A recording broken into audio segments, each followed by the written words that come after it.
Good day mga idol! Welcome back to my YouTube channel. This is Boyd Salabaria po.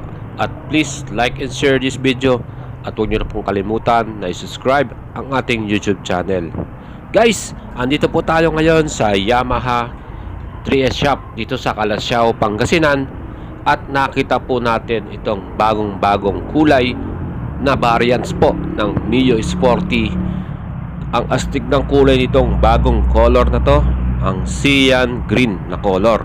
Grabe guys, sigurado ako marami po mapapasabi na lang na bakit ngayon ka lang, at sigurado maaasar dahil kabibili na lang nila ng Mio Sporty nila at lumabas naman ito yung bagong color na to. Siya nga pala mga idols, dito nga pala sa Yamaha 3S Shop sa Calasiao, Pangasinan. Kumpleto po sila sa mga models ng Yamaha motorcycle. Kung ano man yung trip ninyo, pang business, pang commuter, or yung mga Max series nila, at yung mga bagong Aerox 2021 or NMAX 2021 available po dito sa shop nila. At pwede po kayong bumili rito ng cash or installment.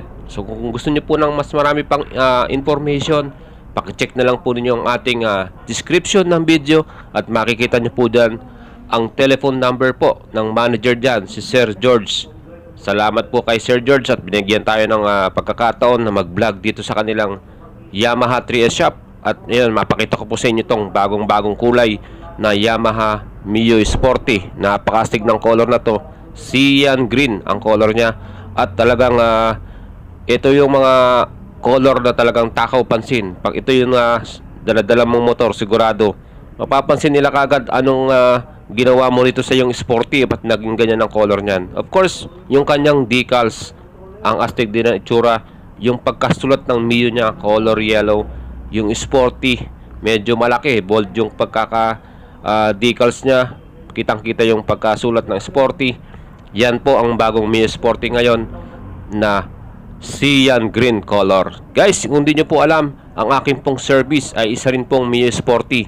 At ako po ay masugid na fans po nitong Mio Sporty na motor na to, kasi nga itong aking Mio Sporty until now ay gamit ko pa rin. Yan po ay almost 14 years na at talagang super sulit po sa akin. Napakastig niya at super affordable pa, matipid sa gas, and very flexible din pong gamitin. Of course, nakita nyo yung gitna niyan, marami kayo may lalagay na mga gamit dyan. Yung middle floor na yan, sakto yan sa mga pag namimili tayo sa palengke or may mga hinahakat tayong gamit. Itong Mio Sporty pang overall sa akin, wala akong masabi. Again guys, yung Mio Sporty ko na yan, almost 14 years, gamit ko yan from Manila to Rizal na biyahe. Balikan po yan, so talagang napakasulit po. At wala akong masabi sa motor na to, itong Mio Sporty to, napakatibay at talagang gaan gamitin. Again guys, itong Mio Sporty na bagong color, cyan green, meron din siyang engine type na air-cool, 4-stroke, single overhead cam at 2 valves.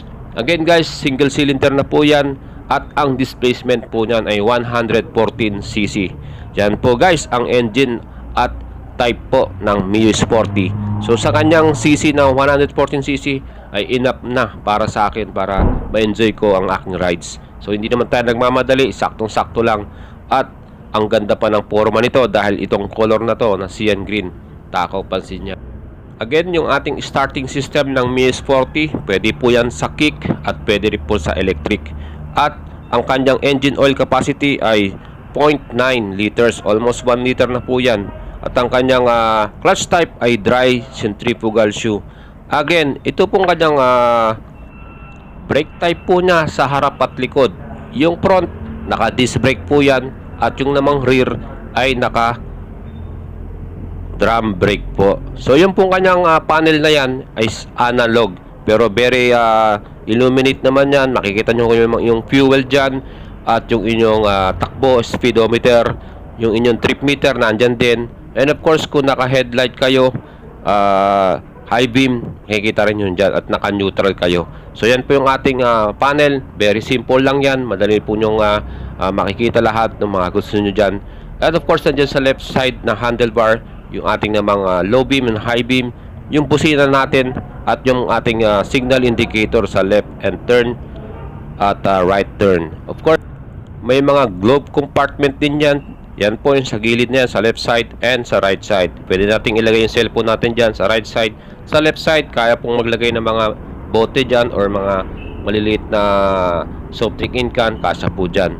And itong kanyang middle floor, talaga naman po, napaka-flexible po niyan. Marami po tayo malalagay dyan. Yung mga pinamili natin sa palengke or yung mga gamit natin na pwede nating ilagay dyan, ay pwede nating iswak dyan. Talaga nang, kaya nga itong Mio Sporty na to, gustong gusto ko to kasi nga for 14 years na aking pag-commute, yan po ang aking gamit guys. Naka Mio Sporty lang po ako, hindi po ako naka big bike. Yan lang po ang aking ginagamit para po sa aking pagbablog. Lahat po yan sa Pangasinan na aking pinupuntahan, yan lang po ang gamit ko, isang Mio Sporty.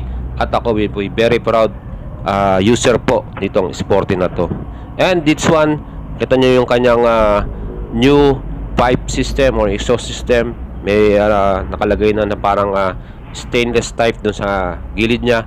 Ang astig din ang ginawa nila dyan. Again guys, yung kanyang rear tire ay may sukat na 80-90 at yan po ay tube type.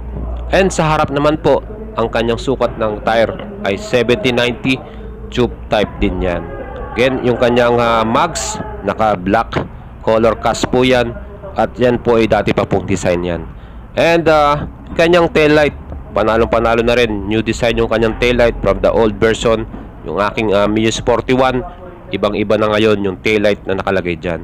Again guys, tignan nyo yung sticker na bagong decals ng Mio Sporty cyan green na to, no? Kitang-kita mo yung pagkagawa ng Sporty na yan. Ang laki po ng sticker na ginawa nila dyan.